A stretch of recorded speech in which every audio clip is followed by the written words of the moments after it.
Good evening. My name is Nancy Keegan-Smith, and I am president of FLAIR. Welcome to what I think will be a fascinating program.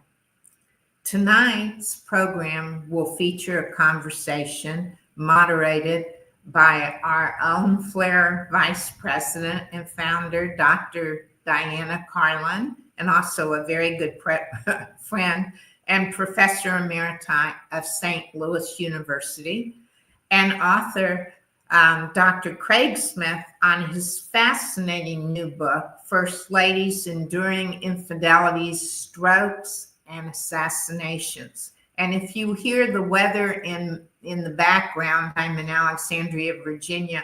I ordered up the weather to somewhat go with Craig's book. Before I go to our program, FLAIR has new and innovative programming coming up in the rest of the year. So please go to our website, flair-net.org, to look for our announcements and events. We just put the 6th of our FLOTUS podcasts on, and it is a wonderful podcast and transcript with Jennifer Taylor, the editor of East Wing magazine, on how she got interested in First Ladies and decided to devote a magazine to First Ladies. So please listen to that podcast. We have 5 other very wonderful and interesting podcasts. If you haven't taken advantage of those and the transcripts, please do. Now, drum roll, later on this week, we have a new development that you will be getting emails on, and it will be announced on our website. There will be a press release. Please look for that. It is another major achievement for FLAIR, which we are very proud of. I want to thank all our lifetime institutional members and our FLAIR members. You make FLAIR very robust and help us carry out our important mission of the importance and lasting legacies of U.S. First Ladies and promoting and dealing with education on those. I want to welcome our newest lifetime institutional member, Montpelier, who joined us about a month ago or 2 months ago, and we're looking forward to working with them.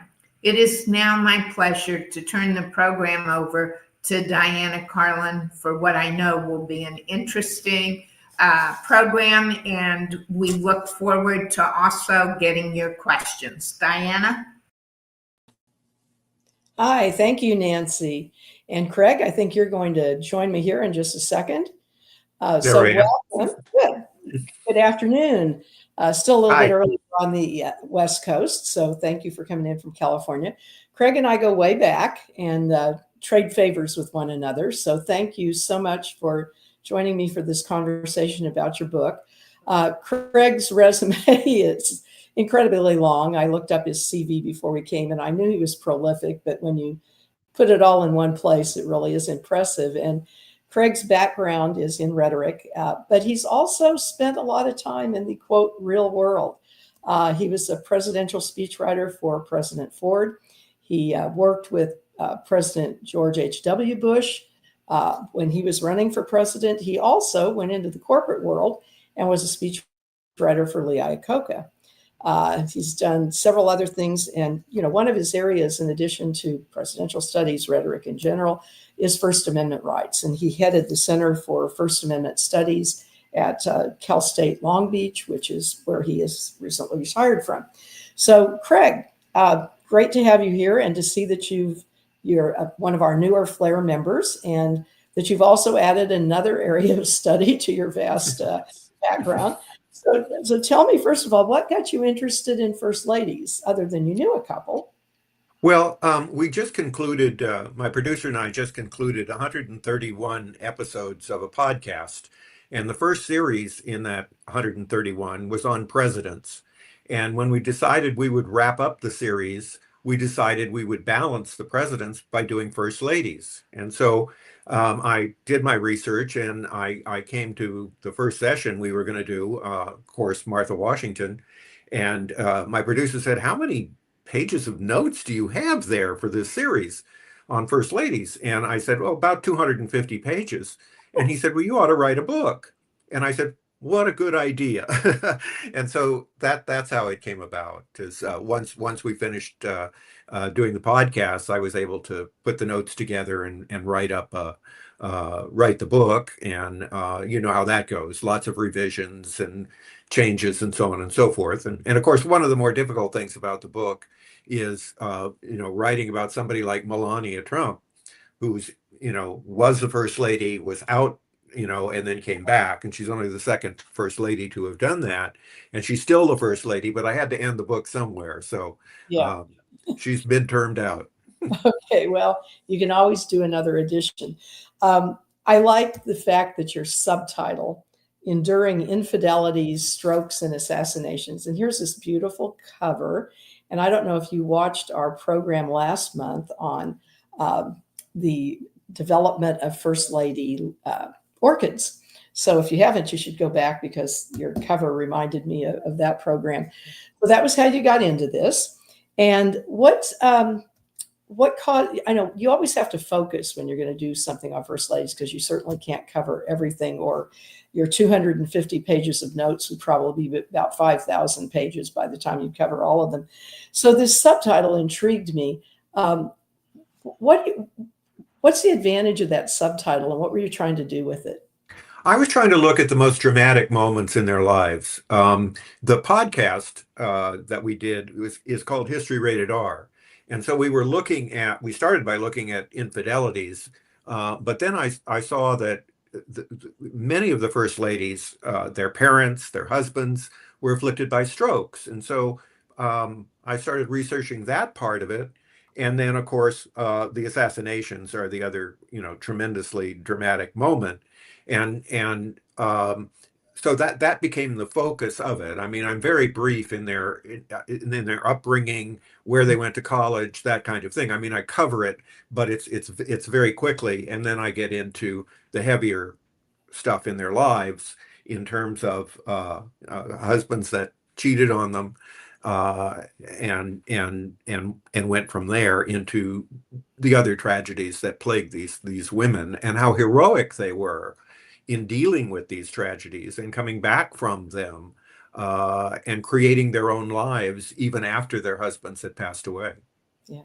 No, like I said, everybody has to have a focus, and this was definitely different. I mean, it separates your books from a lot of the others that have tried to do the same thing.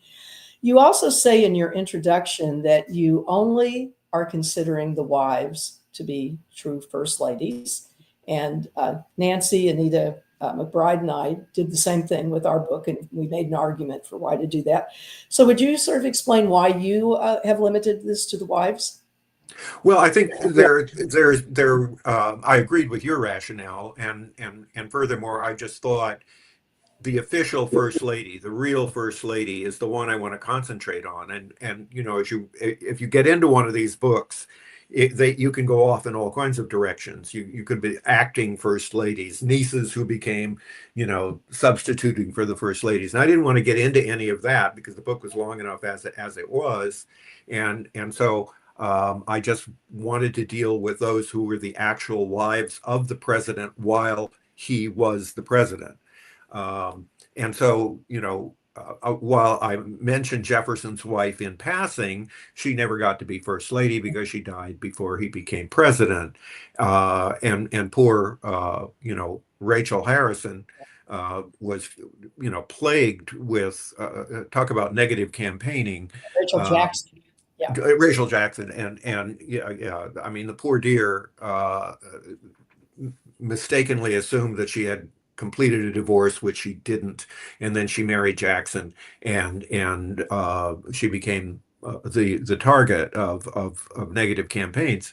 But when he actually got elected, one thing that's important to realize here, the inauguration wasn't until March 4th in those days. So you had this long period of time before the president actually came into office. And it was between the election and the inauguration of Jackson that poor Rachel passed away. Yeah. Anna Harrison was kind of a challenge because, we included her and you've included her because technically she was the wife of the president during his short term. And Yes. presidential anthologies have to include him, other than he didn't do much of anything other than give a very long speech, get pneumonia, and die. And so I've often wondered if we should give her some space. But you had some things about her that I think are really worth telling, because what I'd like to do is talk about a little more about the women they don't know much about. So even though tell Anna Harrison's story, if you can, briefly. Well, it's a very interesting story because, I mean, she had actually picked out a dress for the inauguration and the inaugural ball. And as you know, the inaugural ball was invented by Dolly Madison and became a very strong tradition that we have to this day. And so she was ready to assume the office. The tragic thing about Harrison was when he was seeking advice for his inaugural address. I don't know if you know about this story, but he went to Webster, whom he was making his Secretary of State. And Webster said, "How long is this speech?" And Harrison told him, and Webster said, "You can't be serious. No inaugural address should be that long." I was 75 minutes. I mean, we don't have a recording. We know it's at least 75 minutes. It could have been 90 minutes.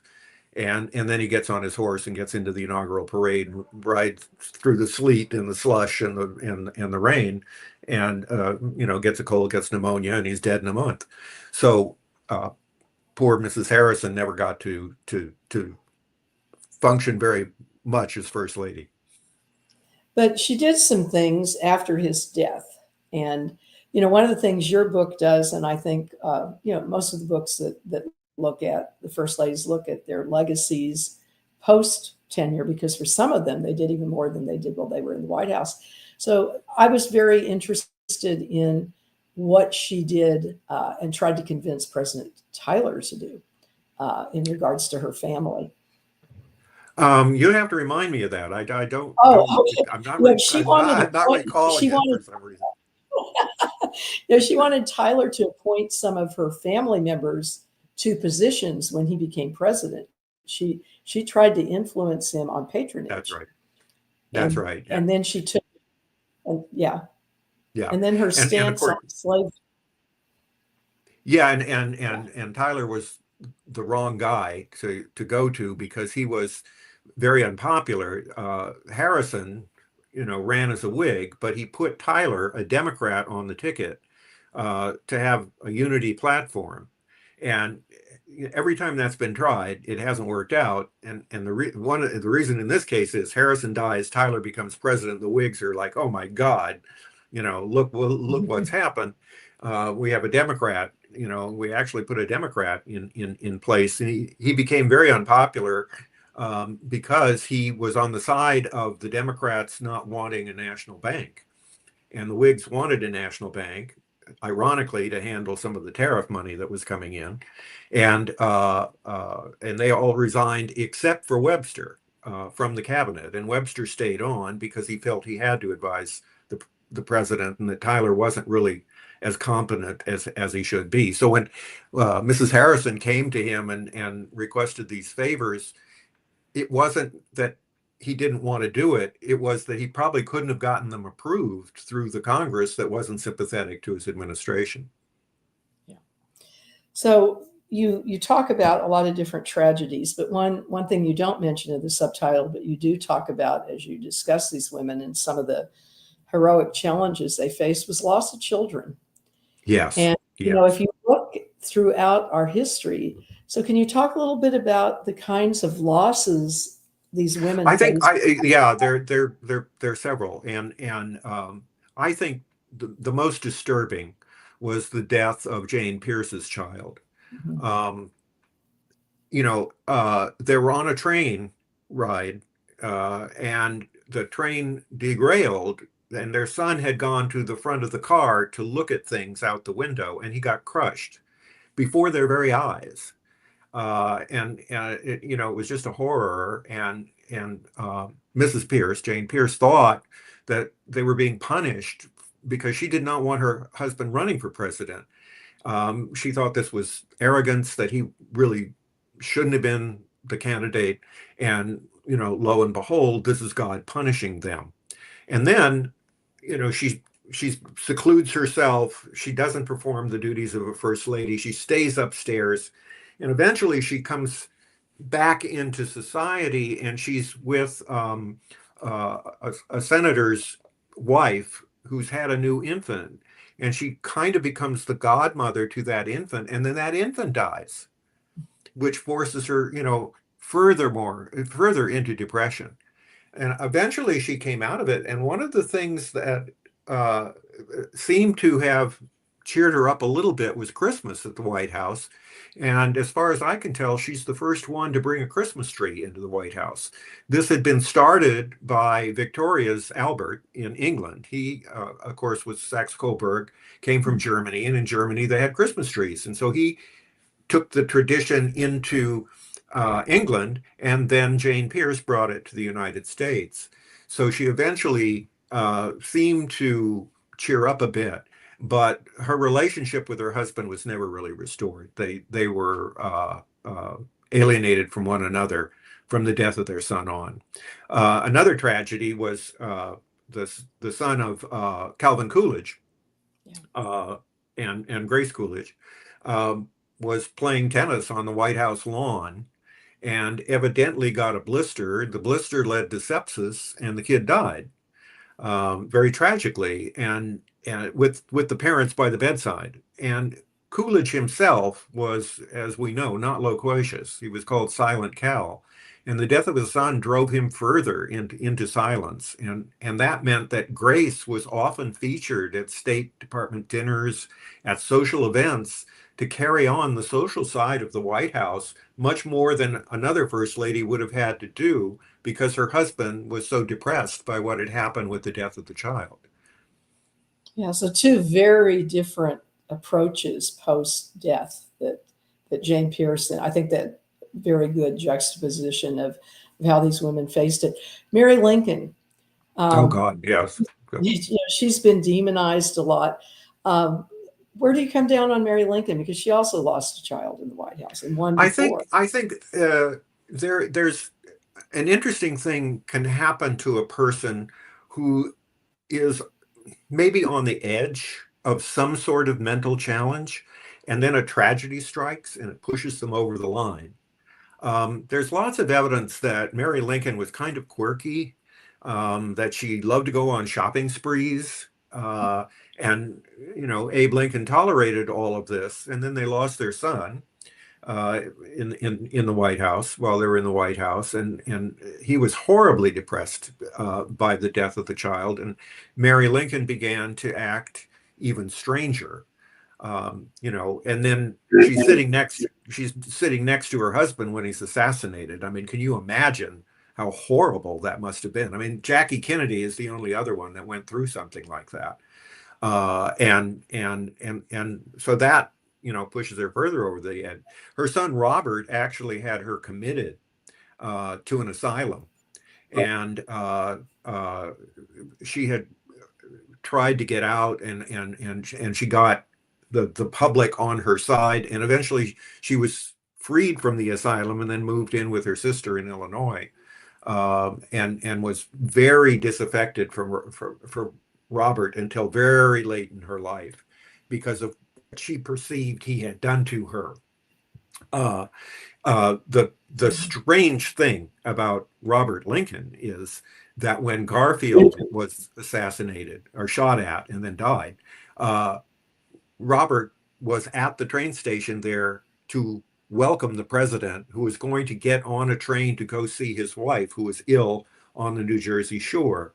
And so, Robert Lincoln witnessed the assassination of Garfield. And then in 1901, in September, he's at the Buffalo Exposition in the reception line with President McKinley, and McKinley is assassinated. I mean, it just blows the mind to think that somebody would be, involved in 3 presidential assassinations or witness them. Yeah, I don't think I'd ever put that together. Okay, infidelities. How did these women cope with them? We have several examples. So Yeah, really it's the one that fascinates me the most is the Harding infidelities. Here you had a man who was a newspaper editor and then a newspaper publisher.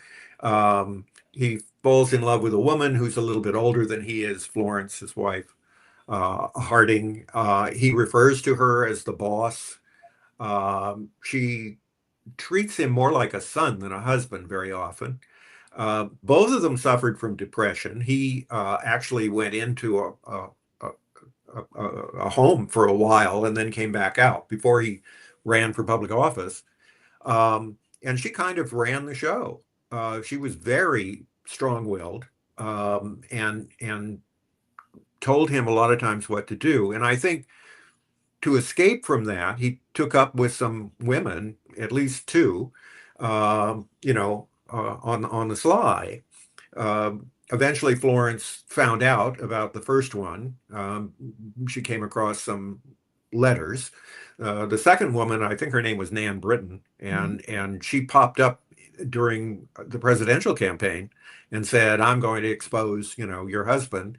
And Flo, being an experienced newswoman, got the press to ignore her, saying that this was all made up. But he would go back to some of the women that he was involved in, and this led to the depression of Nan Britton because she thought she was the only one, and he kept cheating on them. Florence insisted that they keep trying to reconcile. They went on numerous trips. She was trying to get him out of Washington and away from these women, I think. But of course, the final trip was across the country and up to Vancouver, and then they came down to Portland, and he was very ill, he said. And Florence said, "Well, I'm going to give you some stimulants. I'm going to get the doctor to give you some stimulants because you promised you're going to go play golf with some of the people here in Portland who've supported the campaign. And so you're going to go out and you're going to do that." And he did. And that was a bad mistake. By the time they got to San Francisco, he was bedridden. And again, to try and solve his problem, which was a heart problem, Florence urged the doctor to give him more stimulants. Now, if you have heart fibrillation or some heart condition, stimulants can make it worse. And that may have been what killed him. But in any case, what fascinated me was she never allowed an autopsy to take place. And she did accompany the body back across the country to the state funeral in Washington and then to the eventual burial in Ohio. But his infidelities were legendary, as were Franklin Roosevelt's. I mean, there's not only Lucy Mercer, there's Missy LeHand, and this is after Franklin and Eleanor have had 4 or 5 children, and they evidently came to some kind of an agreement where she could be friends with Hitch, her friend, and he could have his affairs with his people and his women. There just seemed to be some sort of an arrangement there that each tolerated the other after what was a very successful marriage and political career. And of course, Eleanor Roosevelt. Yeah, go ahead. I was going to say there's some who said she didn't realize he had taken up with Lucy again. She was absolutely shocked when it happened. I write about that. She was when Franklin Roosevelt died in Lucy Mercer's arms in Warm Springs, Georgia. It was because Anna Roosevelt, Roosevelt's daughter, Eleanor's daughter, had arranged for him to see Lucy again, and Eleanor was furious with Anna for doing that. They didn't reconcile until very late in Eleanor's life because of the betrayal of Anna Roosevelt, of her mother. Yeah, very not surprising at all. So as you were doing this, as you were writing this and putting together your original podcast, did you learn some things about some of the women that changed your perceptions of them, either positive or negatively? Yeah, I mean, one was Melania Trump. Melania Trump, in my research, reveals is a much tougher woman than people think. And I'll give you two examples. She put together a cosmetic and jewelry company and turned it over to some people, and they didn't run it well. And she sued them, and she got a $3 million settlement out of it. Then she was accused in the first campaign by a London tabloid of having been a prostitute when she was a model. She sued that tabloid in England and won $4 million as an award. So don't mess with Melania Trump is the basic message there. But for all of her toughness, she's really kind of absent a lot of the time, particularly in the first term. I know she was taking care of Barron in New York, and once he graduated from high school, she then came down to the White House. But the joke about Melania Trump was she didn't want to move into the White House because she didn't want to move into a smaller house than she was used to. But she's shown up more. She's done some very interesting things. She raised money for the Log Cabin Republicans in the last cycle. She was fairly quiet during the cycle, and then suddenly she did 2 fundraisers for the Log Cabin Republicans. And for your viewers who don't know, Log Cabin Republicans are gay and lesbian Republicans, which is a minority to to think about. But she did that. So, she does her own thing. Also, I think it's fair to say, and more evidence of her toughness, that one of the reasons you're not seeing Ivanka around much is because of Melania. And what happened there was, in the first administration, the first Trump administration, first ladies are in the East Wing, as your readers and your members know, and the policy is in the West Wing. Well, Ivanka had a desk in the West Wing, and Melania did not like that. But Melania was absent, couldn't do much about it in the first 2 years, and then she came. And so when we went into the second term, and the other thing that happened was there was a reception for the ruler of China at Mar-a-Lago in the first term. And Ivanka took him aside and got her jewelry line accepted into China. This infuriated Melania because she had her own line of jewelry on QEC and several other places.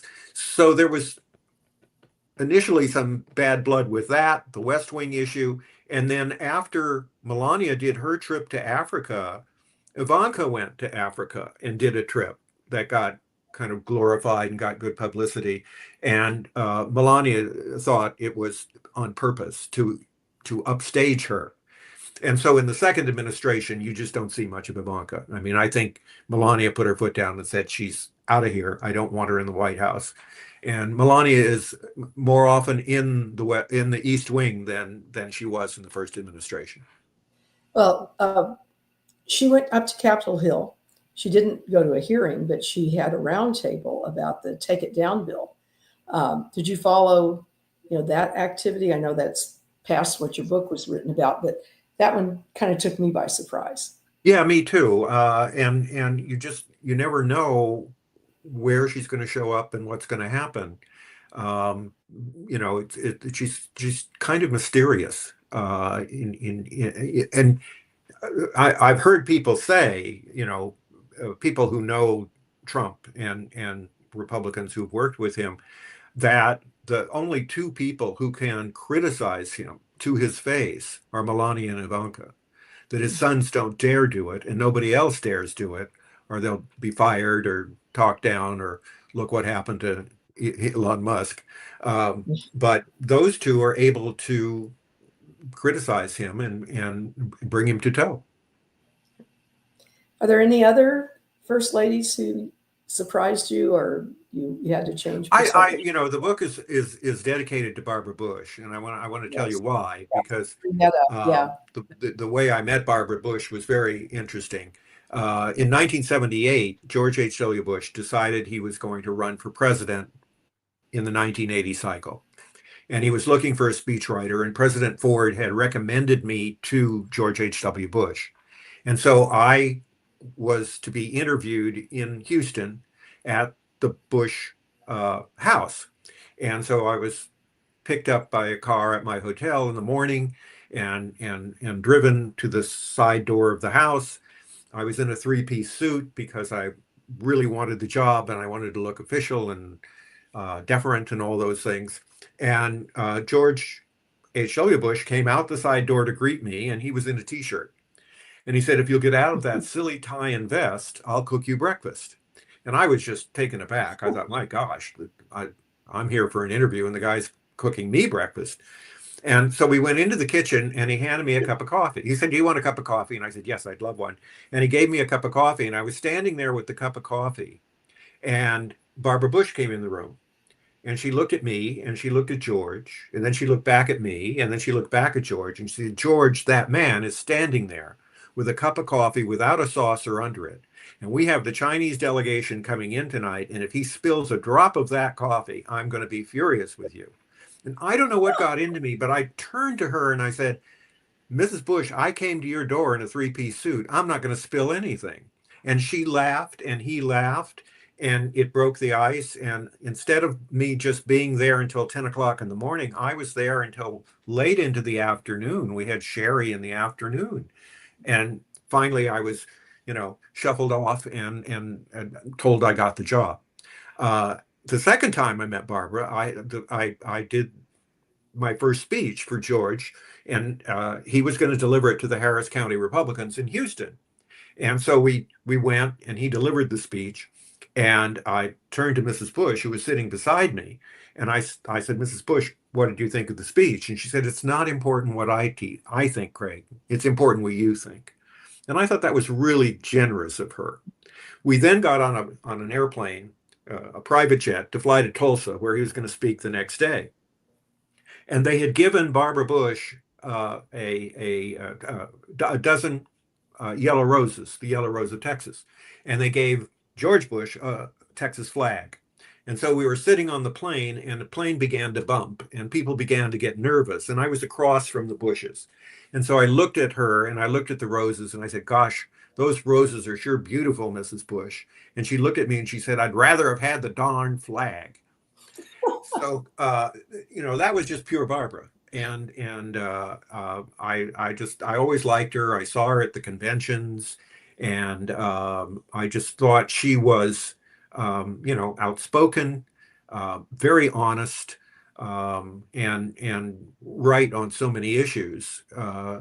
And she clearly advised her husband behind the scenes. She never was one of the first ladies that kind of gloried in their role as an advisor to the president. She advised him behind the scenes, and I can tell you she was enormously influential, but she did not want the public knowing about that. She wanted George to be the president, and she was the first lady. And of course, one of I think the cleverest things she ever did was write a autobiography of her dog, Millie. Yeah. Which became a bestseller. It was very cute. Here's this dog telling about his life in the White House, and she wrote that. She was quite a talented writer. Well, and all the proceeds went to start her foundation, which has now given about $100 million over the years for literacy. Absolutely. You're a rhetorical critic. For those who aren't familiar with that term, Craig analyzes speeches and what makes them work or not work, which I think is what made him a good speechwriter. Was you analyzed other speeches and presidential addresses for so long. Her Wellesley speech made the top 100, according to people like you and me who voted on what the top 100 political speeches of the 20th century were. Her husband didn't have a speech in the top 100. What made that well? That's my fault. I don't know that I put him down. Well, I think I put his speech with when Desert Storm started. This will not stand. That I thought that was a great speech. But anyway, her Wellesley speech. Talk a little bit about that and why it was such a success. Well, first of all, she was accompanied by Raisa Gorbachev. Mm-hmm. They got along better than she got along with some of the other Russian wives, Soviet premier wives. But because of her kind of pro-family stance, some of the undergraduate women at Wellesley did not want Barbara Bush invited to speak. They were overruled. And so at the beginning of the speech, Barbara has to deal with this hostility. And it's really funny because one of the things that Aristotle says is that a speaker, if there's any if a speaker is facing any hostility, they must allay that hostility before they do anything else. And she told a couple of jokes that turned the tide around and warmed these audience members up to her and her message. And if you look at that speech, she's going forward and she's getting them to nod in agreement. And then suddenly she starts talking about the most important thing you can ever do in your life is have a family. And it's just the opposite of what they were in favor of, and that was to become a professional woman. It's one of the most subversive moments, I think, in First Lady rhetoric, because she's going one way for a very long time, and then it just curves right around, and suddenly you're getting the family message. It is a good speech for that reason. I had nothing to do with that speech. I think it was Judge Clark that wrote that one. Yeah, there were several. I researched that down at the library. There were several of the presidential speechwriters who were called in on. But one of her last lines, very famous, and also was one that people didn't expect. You remember when she talked about the audience and there might be someone out there who follows in her footsteps? Yeah, I don't remember the line precisely, but I remember that it really would favorably, the response was terrific. Yeah. What she said was, she goes through this, and like you said, she gets back to the most important thing is your family and the relationships in your life, and you'll never regret not winning another court case or, another merger. And she goes, and somewhere out there in the audience is someone who may follow me into the White House, and I wish him luck. Yeah. Everybody was that's what it was. To be speaking to the it would have been the first gentleman, that we would have had. Yeah. Total shock. It was a great line.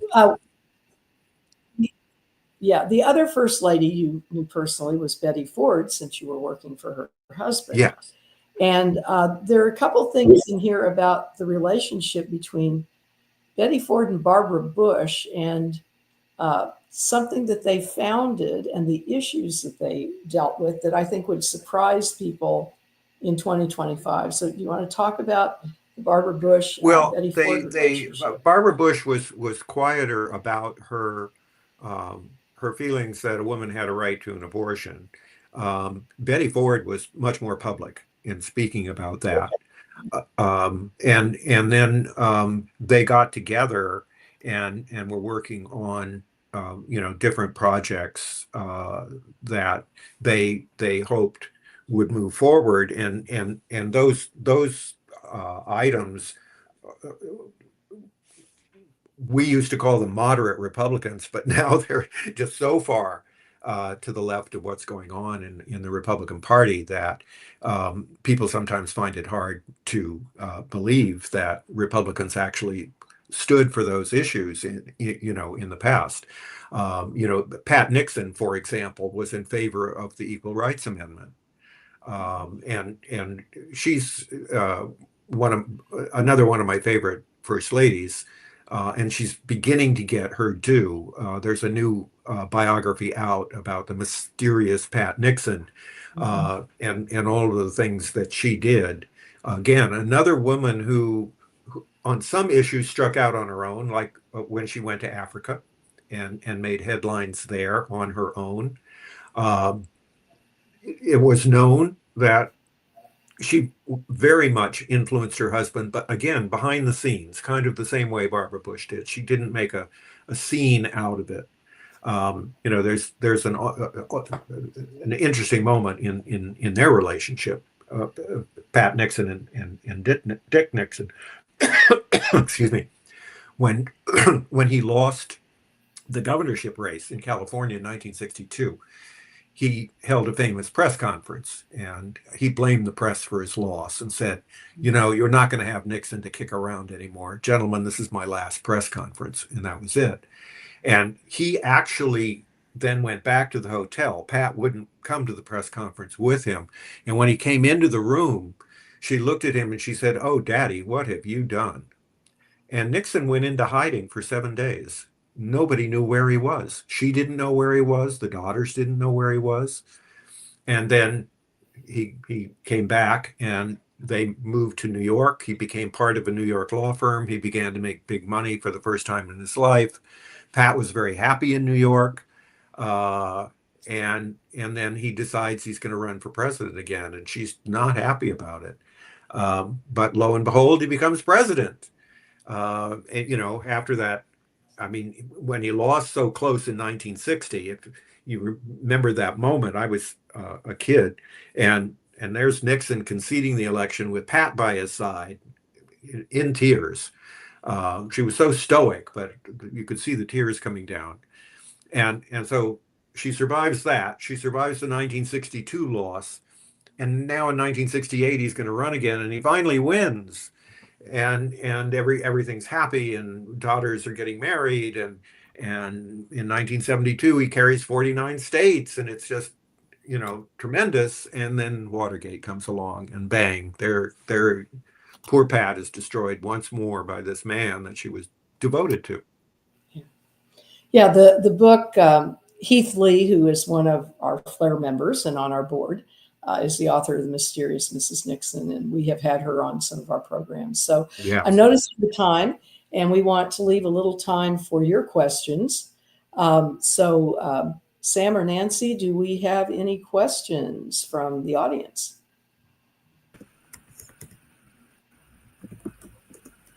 Or Nancy, do you have any? There you are. I actually have a question, Craig, which is, which first ladies do you think controlled, influenced their husband the best? Well, the one that influenced her husband a lot and then actually became acting president was Edith Galt Wilson. He had a stroke and was totally incapacitated. She cut him off from everybody and evidently took papers in that he was supposed to sign, and she forged them and took them back out. So she was running the White House and running the presidency for 6 months, his last 6 months in office. That's awfully influential. Eleanor Roosevelt was not quiet about the advice she gave Franklin Roosevelt, but he didn't take it all the time. Franklin Roosevelt, in my opinion, was much too sensitive to his Southern supporters. You didn't win the presidency in the Democratic Party unless you were supported by the Red Dog Democrats in the South. And in those days, the South was all Democratic. And so he didn't want to offend them. And Eleanor, of course, was very much in favor of civil rights, wanted to bring Marian Anderson into the White House. And then when Marian Anderson performed on the steps of the Lincoln Memorial, Eleanor thought it best that she not go. And so that there was that tension between them. Of course, after he passed away and Harry Truman made her a delegate to the United Nations, she got her human rights agenda through the United Nations, which is an enormous accomplishment for a first lady. So, it's interesting to see which ones were influential and which ones weren't. You also have those huge splits between a very older man and a very young woman being the first lady. Grover Cleveland being one of the examples of that. Frances, his wife, he was there when she was born. He was an advisor to the family when she was born. My gosh. And so she became First Lady, often treating him as if he were a father figure for her. And of course, she had very little influence on policy. And you know, one of the things that I hope I've corrected in the book, Frances Cleveland, a lot of books in the past have said the term First Lady was invented to apply to Frances Cleveland, and it stemmed from her getting married in the White House to the president. But in fact, the term was used for Lemonade Lucy Rutherford, and it became popular, you know, at that time. And she was called Lemonade Lucy because she was a temperance advocate and didn't want alcohol in the White House. I would say, Craig, that there are two others that I think had huge influence: Abigail Adams and Lady Bird Johnson. Do you want to talk about either one? Yeah, I mean, we have that wonderful collection of letters from Abigail to John Adams and John Adams back to Abigail, and she was very influential in terms of his, you know, forming opinions and what he did and what he didn't do as president of the United States. Lady Bird Johnson, obviously, there's another case of massive infidelities. And he wasn't even, Lyndon Johnson wasn't even subtle about it. He bragged to his colleagues about the affairs he was having. And so that marriage degenerated, for lack of a better word, into an arrangement. But Lady Bird Johnson had then turned to her own investments in radio and television stations. And she's the first lady to become a millionaire in her own right. And continued to advise Lyndon on various policies, and felt liberated to speak about them because of his infidelities. It's one of those cases where the husband's unfaithful, so the first lady says, okay, if you're going to be unfaithful, I'm going to tell you what I think, and I'm going to take it to the press. Well, Craig, I'll have to differ with you, having talked with Lady Bird and having known her. They definitely had a marriage of a lot of love and respect, and there were two main mistresses in his life. And she told me that, Nancy, this is something you just learn to accept. I didn't like it, but I learned to accept it. But they were very, very close, and it wasn't a situation compatible with Eleanor and Franklin, where Eleanor essentially froze Franklin out in a personal way. Yeah, I don't think Lady Bird threw him out, but I certainly think that her turning to her own commercial success was in part motivated by the fact that the marriage had become something of an arrangement. They deeply respected one another. Don't get me wrong. I think you're absolutely right about that. But I think it liberated her to become a success on her own terms. And my gosh, she lived for a very long time. And she's one of the reasons I talk about strokes in the book, because she must have had at least 3 strokes. And what did she live to be 97? I think it was 96, 97. She lived to quite a good age. Yeah, and she continued to become, you know, she was part of that community in Johnson City, and then she moved, to Fredericksburg, right? Well, she moved to Austin. Yeah. And in Fredericksburg, which was initially a German community, she actually paid off the mortgage for the church that she had attended. And she lived at the ranch outside of Johnson City. Yeah, with all the Longhorn cattle. Do we have other questions? We don't have any questions in the chat that I can see. So, Craig, any last thoughts about, you know, what you did with this book, what you learned, why everybody should take a look at it? One thing is, who did you write it for? So you might want to talk a little bit about who the audience is. Well, initially, when I did the podcasts, I did them for me because I wanted to find out about first ladies. I knew a lot about presidents, and that's traditional with historians, but I thought that we always get the bounce off. We hear about the first lady through the presidential biography instead of a direct biography of the first lady. And so that's what got me interested in doing that. And in the process, I learned that they're so diverse. I mean, you have first ladies who seclude themselves in the private residence and very rarely come downstairs and leave everything to the president's niece or somebody like that. You have other first ladies who are very involved in policymaking and fool with the president's speeches, like Rosalind Carter, and upset the speech writing staff because of the changes that they make. So there's just, I guess one of the points of the book is one size doesn't fit all. These are very different women who deal with their accession differently. And there's a difference between a first lady like Barbara Bush, who served as second lady for 8 years and then became first lady. And so they have an experiential advantage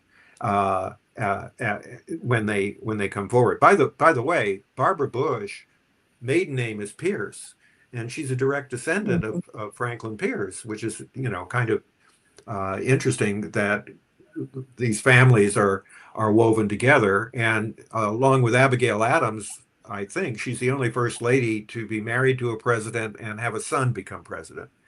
So there are all these wonderful firsts that happen as I go through the book. The first lady to hold an inaugural ball, the first lady to get married in the White House, and so on and so forth. And I find that diversity really interesting. Good. Well, thank you so much for sharing some time with us. And once again, the book is First Ladies, and the subtitle is Enduring Infidelities, Strokes, and Assassinations by Craig R. Smith. And we really appreciate you doing this. I know, Nancy, you have a few final words, and Craig and I will sign off. So thanks again.